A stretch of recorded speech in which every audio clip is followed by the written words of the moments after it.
Now, perhaps you feel like you miss the narcissistic person and the toxic relationship.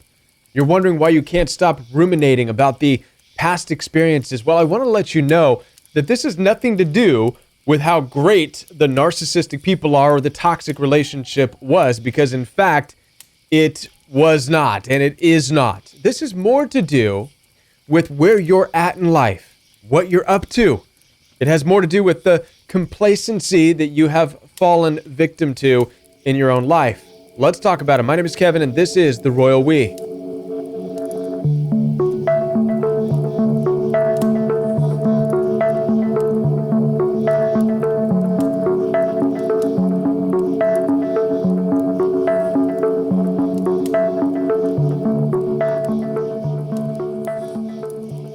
Now, last night I shared my thoughts with you about whether or not the narcissist is missing you. My thoughts were this: instead of wondering if they are missing you, how about creating a life to where you make sure the narcissist is missing out on you? Now, this serves a completely different purpose that I'm going to talk about in this message tonight, and that is it takes the place of your ruminating thoughts about the narcissist.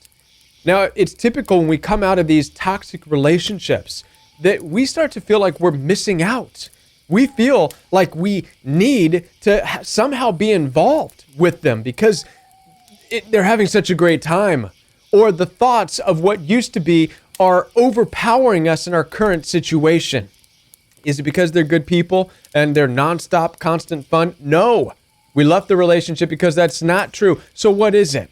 So there's a couple of things. First of all, we have to understand human nature, our very nature. We want to be excited. We want to do exciting things. We, unfortunately, are driven by certain chemical responses in our body. We have endorphins, right?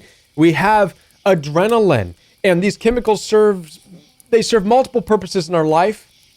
And unfortunately, these chemicals can be highly addictive. We can become addicted to the endorphins. We can become addicted even to adrenaline. Now, these types of things are flowing like crazy in toxic relationships, right? So when you are love bombed, for example, in a toxic relationship with a narcissist, it's, oh my gosh, where are we having sex at today? Oh, the endorphins are off the freaking chart. It's crazy.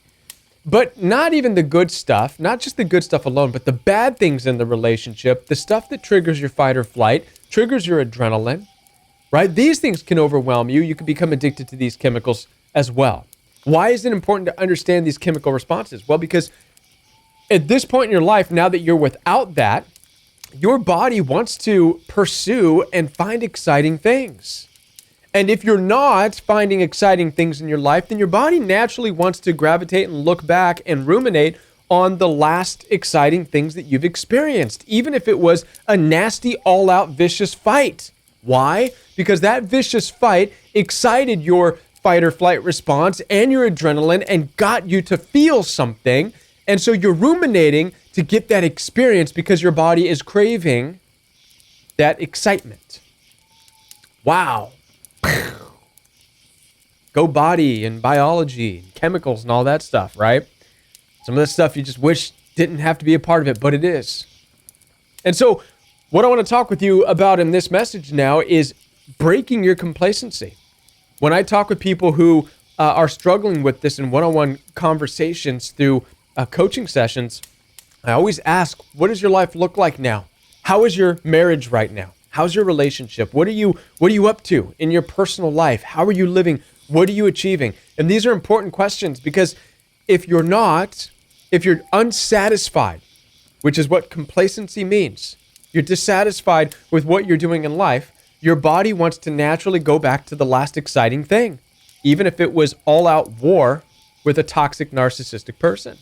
It's important for you to understand because now, like I shared with you last night, we want to move on and live a life that we make sure the narcissist is missing out on, but more importantly, you're replacing that excitement. You're overriding the system that tells you that the most exciting things in your life happened in the warfare of narcissistic abuse. No, you're refilling that with new excitement. Perhaps new relationships, new traveling, new jobs, new careers, new you, but it's got to be exciting. And you can't ho-hum it. It can't just be pretending. You have to really go after it. And I've proven this in my own life. Many of you went on the journey with me a few weeks back as I scaled down the side of a 19-story building. I put the video on it. You could check the link right here. What an experience as I broke my fear of heights and rappelled down the side of a hotel on a freaking dangling rope. Talk about exciting. That created all kinds of stuff, and I can prove to you that in that situation and going through that, obviously, it made me forget about any narcissistic abuse, any toxic relationship, and I haven't ruminated since. As a matter of fact, I've proven to myself, and I'm sharing this with you, that it completely overrides that, and it gets me thinking about the next possible thing that I can go out and achieve.